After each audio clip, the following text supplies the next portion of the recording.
Yeah, and I mentioned it earlier, but James Bradberry, one intercept. That interception he had gotta be top 5 interception in Giants history. I mean, is that hyperbole? Is that an exaggeration? Dude was not looking at the ball. He was basically face guarding, which, could have been a penalty, but he avoids the penalty.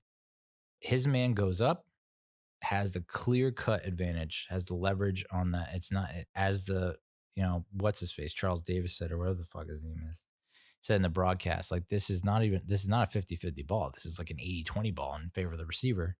And Bradbury somehow, it's almost like a Willie Mays-esque catch in the outfield where it's like over the head. He's able to raise his head, see the receiver, catch the ball, and strip and bring it right back into his body. An all-time interception. Unbelievable. And the fact that he was on the sideline, he could have very easily been out of bounds and somehow landed inbounds. Just unreal. He also had 4 passes defended. One of the passes was able to knock and tip up to Julian Love, who got his first pick. And I love to see this. Dalvin Tomlinson as a pass defender because he's got his arm up. He's rushing the quarterback. He saw they didn't have a chance. He saw Mitch locked in and loaded and ready to throw, and he got his big paw up and knocked it down. And that's what you have to do, especially against quarterbacks that have a low release point. So I think it'd be nice to have more of our defenders, free themselves. Free the minds, and the rest will follow. Blake Martinez, I believe he led the team in tackles again. 6 solos, 2 assists, 1 sack, 1 tackle for loss. But for whatever reason, I feel like he took a step back. And maybe that's because he had that one, on the Bears' first touchdown on that first drive where, Trubisky scrambling to his right and he ends up tossing to Montgomery on the backfield. By the way, our defense looked like just refuse on that play. Just absolute like a dumpster barge on fire. And it reminded me of that, I guess, the Cowboys-Rams game where Elliott made that cutback along the sideline and like 15 Rams went flying by him. On that play, Martinez had a choice. It's either you go after Trubisky and you abandon Montgomery, or you stick with Montgomery and then Trubisky runs for a first down. I would have liked, and I know he wants to force Trubisky to make the decision, and we know Trubisky probably is not the best with decisions. Although, we give Trubisky a lot of shit, but I mean, he was fairly accurate, and that's why their third down efficiency was so good. Was he was accurate, plain and simple.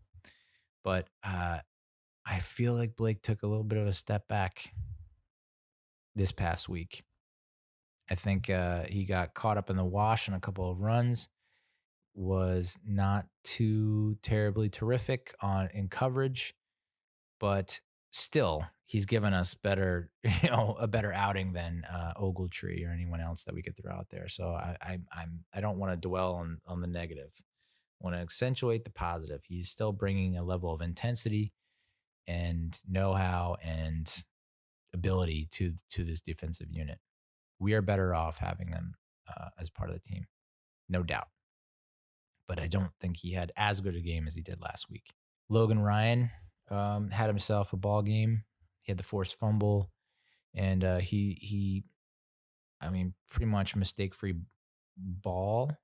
And I like having him with Peppers and Love on the field. I think that's a good alignment. It's a good look for us. Dexter Lawrence had a nice game, 5 tackles. Bradberry, obviously, the 4 tackles. Bradberry was named the Week 2 defensive MVP by Pro Football Focus.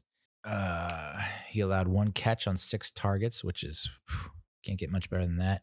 His 93.1 coverage grade is a career best since he entered the NFL in the 2016. So I feel like he's only gonna, I wouldn't say that's gonna be like the norm with him, but I don't think this is an exception or an anomaly either. I feel like you're gonna see him grade out in the 70s and 80s on a week-to-week basis. None of this like 60 and below, shtick or garbage that we've been fed by a lot of the haters.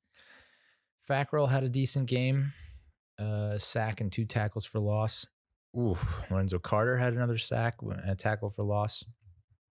BJ Hill got himself a sack and a tackle for loss. I guess the most disappointing, like Leonard Williams had a decent game. Yeah, there were more than a few times where he got doubled hard. It was like, whoa, I don't even know how you deal with that. I would say there were a few guys that probably underperformed. I'd like to see more out of. O'Shane Zimenez, it seems like he's probably losing his spot in the starting lineup to Fackrell. We talk so much about Darnay Holmes and how we had such high expectations since he had such a great camp, and we saw all this shit on social media about him, balling out with Peppers, and he's kind of not really made his mark yet. Ballantyne, in my mind, is a stopgap. On that touchdown to Mooney, it's like you gotta you gotta give yourself a better opportunity to break up the pass and not just like eat Mooney's ass, on that play. So Ballantyne's a stopgap. Yidam hasn't really shown much so far, but maybe it's just him getting acclimated, So I haven't written him off yet. I know that Austin Johnson did receive a lot of negative criticism, especially on that last drive because he was getting pushed around like crazy. So, we're susceptible to the run, apparently, which is weird because it used to be we're great against the run and we stink in the pass rush. And now we're like got a little bit of pass rush going, but we just can't stop the friggin' run. Giants are fourth in the league in defense, allowing 326.5 yards a game. So, I think we're doing all right defensively. I think we're doing all right. There are just one or two drives where it's like, we really needed to stop there. We really needed to get off the field because there's a momentum shift going on. And instead you are like letting the other team kill the clock or letting this like crazy 17 play drive go for a score. Gano is 2 for 3 on field goals. The missed field goal was like what, a 56, 57 yarder. I'm not going to knock him for that. And it would be great if he nailed it and he hit it because, towards the end of the game, he could have hit the game winner. So that would have been nice. But it's 57 yards. It's not a gimme. Riley Dixon had another great game. Trubisky didn't put up entirely great numbers. 18 and 28, 190, 2 touches, and 2 picks. David Montgomery was averaging like 5.1 yards per carry. Cordero, oh boy, Patterson. 7 carries, 25 yards. It's still weird seeing him like getting a bunch of carries wearing 84. I guess I don't know. That's an interesting situation. Remember Tariq Cohen? Remember when he was like a thing? He's just like a non-factor now. But yeah, David Montgomery just burned us. Allen Robinson, 9 targets. 9 targets. Shout out Ferris Bueller's Day Off. 3 catches, 33 yards. So that is, to me, a clear sign and indicator that we're doing the right things on defense. We're not all the way there yet, but we like the fact that we're taking the number 1 receiver out of the game on that level is a good sign. It's just Darnell Mooney, who is like their number, I don't even know what wide receiver he is. Usually I think Anthony Miller is like their number 2, right? Or Patterson, I don't know. But Montgomery had the touchdown. Mooney had the touchdown. But you look at these numbers from the Bears receivers, and nothing really pops out as you as like, wow, we got torched, which is something we couldn't say last year. And Bobby Skinner from Talking Giants basically summed it up the best. The Daniel Jones fumble, Darius Slayton 3rd down drop, Graham Gano missed field goal, which, and the Engram slipping on the interception. Those 4 plays really are what came back to haunt us and really made the difference in the game.